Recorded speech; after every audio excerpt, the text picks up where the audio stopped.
Hello my viewers and welcome back to my channel. Now today we embark on a thought-provoking exploration of language identity and the untold history of Black indigenous people. Now in a captivating discussion, two sisters and a brother take us into the complexities of language and cultural heritage. As they go deeper, ancient scriptures reveal shocking truths about cases, confusion, and the deliberate erasure of indigenous cultures. From Deuteronomy's prophetic warnings to the discovery of Hebrew artifacts across America, the conversation unfolds with startling insight. Further illuminating this narrative, another sister shares her personal perspective, highlighting the rich linguistic diversity of Africa and America, her family's Hebrew roots, and the prevalence of Hebrew artifacts across the continent offer a compelling glimpse into the forgotten histories of Black indigenous people. Now, the tapestry of indigenous cultures and language is vast and vibrant, encompassing Cherokee, Iroquois, Chata, and countless others. Yet, the intentional suppression of Black indigenous identity, language, and history has left a lasting impact. So join me as we unravel the threads of this complex narrative. With that said, take a look at the videos. I will be right back. We the only ones, African Americans, that don't have no language. There's a reason why, sister. Everybody else speaks some type of language, but we share a language, which is English, with everybody in the world. So we don't understand what other people saying, but they can understand what we saying. Y'all don't find that strange? I did, until I started studying the word. Deuteronomy in Hebrew. Yahuwah brings a nation against you from afar, from the ends of the earth, as swift as the eagle flies, a nation whose language you shall not understand. And then we've been in slavery for how long? According to the word, maybe 400, 500 years. And then they wanted us to keep voting. Like, I don't know, this shit just don't sit right with me. Oh, that's just because that's all fake. I just had a real deep thought. Yeah, our creator said he's going to start waking people up during end times. It sounds like he just did it. Just watching, it was like a Chinese couple eating some food and they were speaking their language and I couldn't understand nothing they were saying. He'll do something simple like that, catch your attention. We fucked up. Technically, our forefathers did. We just caught in the middle. And we're doing the same things they did. We fucked up. People that's not studying the word is. The government got us so fucking brainwashed. Our creator said that was going to happen in the word too. Deuteronomy in Hebrew 28. Yahuwah sends on you the curse, the confusion, the rebuke in all that you put in your hands to do, until you are destroyed and until you perish quickly because of the evil of your doings which you have forsaken me. And we need to wake up. We've been trying to tell people that. Everybody got their own languages and shit except us. Their own heritage, their everything. Again, he told us in Deuteronomy chapter 28 that. Deuteronomy in Hebrew, chapter 28. Yahuwah brings you and the sovereign who you appoint over you to a nation which neither you nor your fathers have known. And there you should serve other mighty ones, wood and stone. Thus you shall become an astonishment, a proverb, and a mockery among all the peoples to which Yahuwah drives you. Don't get me wrong, we making our Black culture, but it ain't how everybody else is. She waking up. That shit's strange. Do y'all feel the same way? Let me know.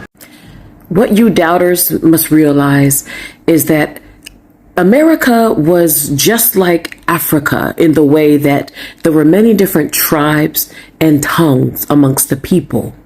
Okay? You have, even within Ghana alone by itself, a plethora of different languages that are spoken amongst the different people that are there. America was no different. There were different tribes from one end of America to the other end, up and back down again. It wasn't just one tribe and one language. There were many different tribes and languages.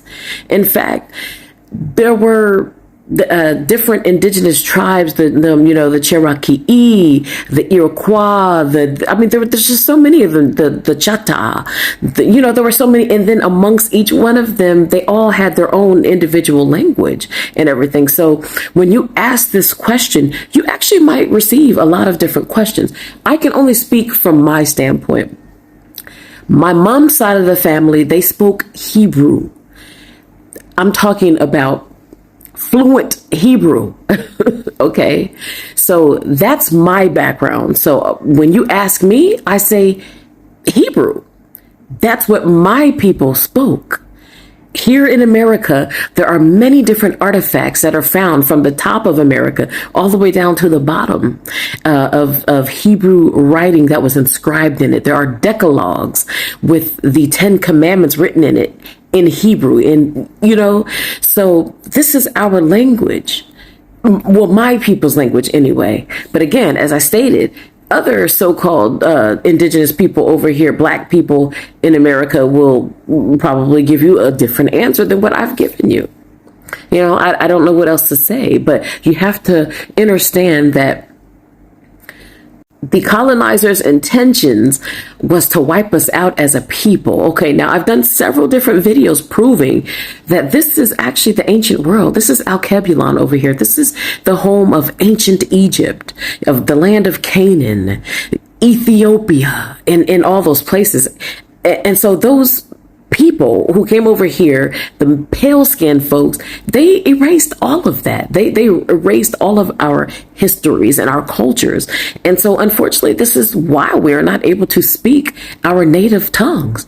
They went through great lengths to fool y'all into thinking that modern day Africa is actually Alkebulan and the beginning of life. I have plenty of videos proving that the Garden of Eden was right over here in the Americas, in Florida to be exact.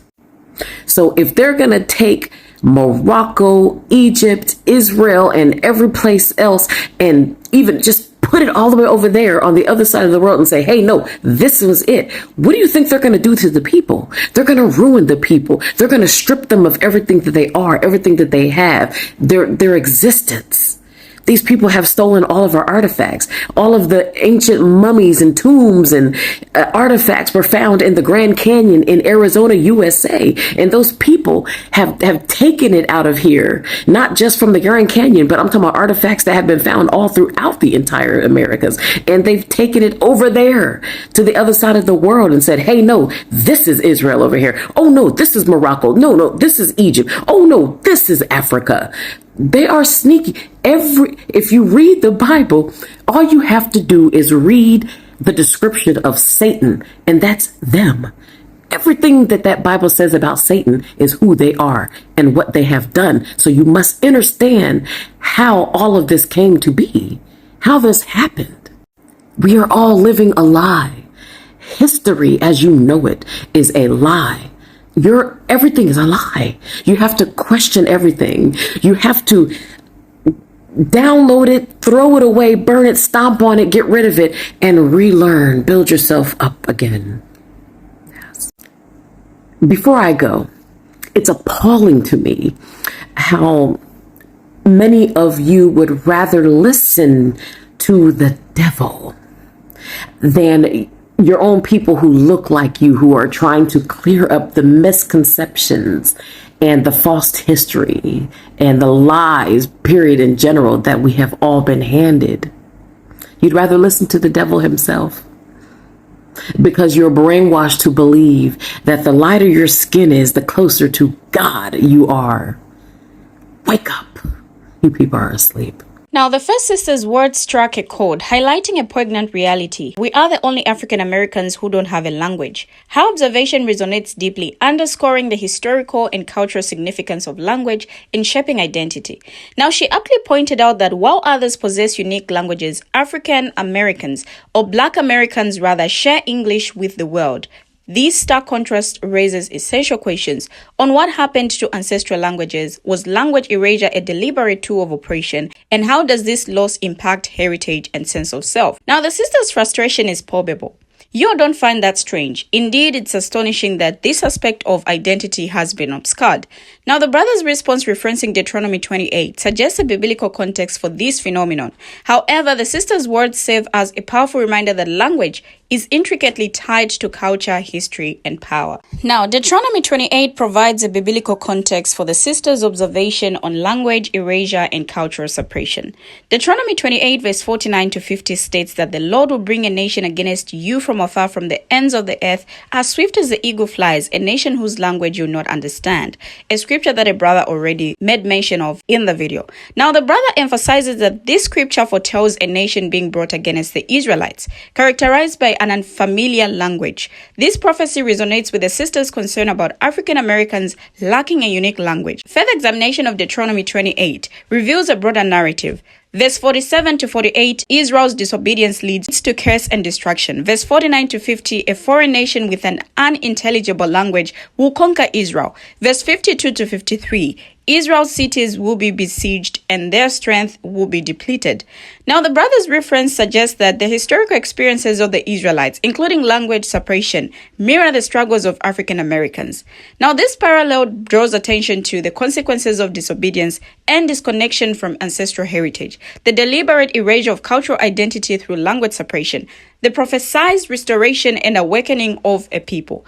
Now, Deuteronomy 28 serves as a cautionary tale, reminding us that language and culture are divine gifts. The brother's analysis encourages us to recognize the spiritual dimensions of cultural separation, reclaim and honor ancestral languages and heritage, and seek divine guidance in restoring cultural narrative. Throughout this biblical lens, the brother's words offer a profound message that language is not merely a tool for communication. It's a sacred aspect of identity, connecting people to their past, present, and future. Now, according to research, the indigenous languages of the Americas are a diverse group of languages that originated in the Americas prior to colonization, many of which continue to be spoken.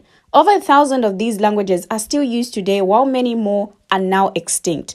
Now, the indigenous languages of the Americas are not all related to each other. Instead, they are classified into 100 or so language families, including a large number of language isolates, as well as a number of extinct languages that are unclassified due to the lack of information on them. Now, many proposals have been made to relate some or all of these languages to each other with varying degrees of success. The most widely reported is Joseph Greenberg's hypothesis, which, however, nearly all specialists rejected because of severe methodological flaws and a failure to distinguish cognition, contact, and coincidence. Now, according to UNESCO, most of the indigenous languages of the Americas are critically endangered, and many are dormant without native speakers but with a community of heritage language users, or entirely extinct. Now, the sister's response is a powerful testament to the rich cultural heritage of Black indigenous peoples in America. For too long, their stories, languages, and traditions have been erased or marginalized, but she boldly sets the record straight. Now, her revelation about her family's history of speaking fluent Hebrew is a remarkable example of the complex linguistic diversity of Black indigenous people. It challenges the dominant narrative that has sought to homogenize and suppress their cultures. Moreover, her emphasis on the diversity of tribes and languages in America, mirroring the diversity of Africa, is a crucial correction to the historical record. It highlights the urgency and sophistication of Black indigenous people who are not passive victims of colonization, but active preservers of their cultures. Now, I feel this commentary, or video rather, is not just about language. It's about identity, culture, and the resilience of a people. It's about reclaiming a heritage that has been denied, suppressed, or distorted. The sister's words are a call to action, urging people to confront the colonial legacy and celebrate the beauty of Black indigenous cultures. Now, the sister's words echo a profound truth that Black indigenous people were never a monolith, but a vibrant tapestry of diverse tribes, languages, and cultures. Yet the forces of colonization sought to erase this complexity, reducing Black indigenous identity to a singular narrative. Now, like she said, the intention was clear: to wipe out Black people as a people, to destroy their cultures, languages, and traditions. The colonizers' agenda was to impose a singular identity, erasing the rich diversity that existed among Black indigenous tribes. From the Cherokee to the Iroquois, the Chata, and countless others, each tribe had its own distinct culture, language, and traditions. But colonization sought to suppress this diversity, forcing Black indigenous people into a singular narrative that denied their complexity. Now, the legacy of this erasure continues to impact Black indigenous communities even today. The loss of language, culture, and tradition has left deep scars in the struggle to reclaim and revitalize these aspects of identity. But I feel the sisters' words offer hope. By acknowledging the diversity of Black indigenous tribes and languages, I feel people can begin to repair the damage of colonization. Now, I know the sisters' powerful words are going to spark a crucial conversation about the linguistic diversity of Black indigenous people. Like she said, she acknowledges that others may have different answers, and now I want to hear from you, my viewers. What are your thoughts on the sisters' revelation about her family's history of speaking fluent Hebrew? Do you have similar stories or experiences within your own family or community? Perhaps you identify with a different tribe or language, or have a unique perspective on the impact of colonization on Black indigenous cultures. Thank you for always watching, and see you in my next video as I bring you another video.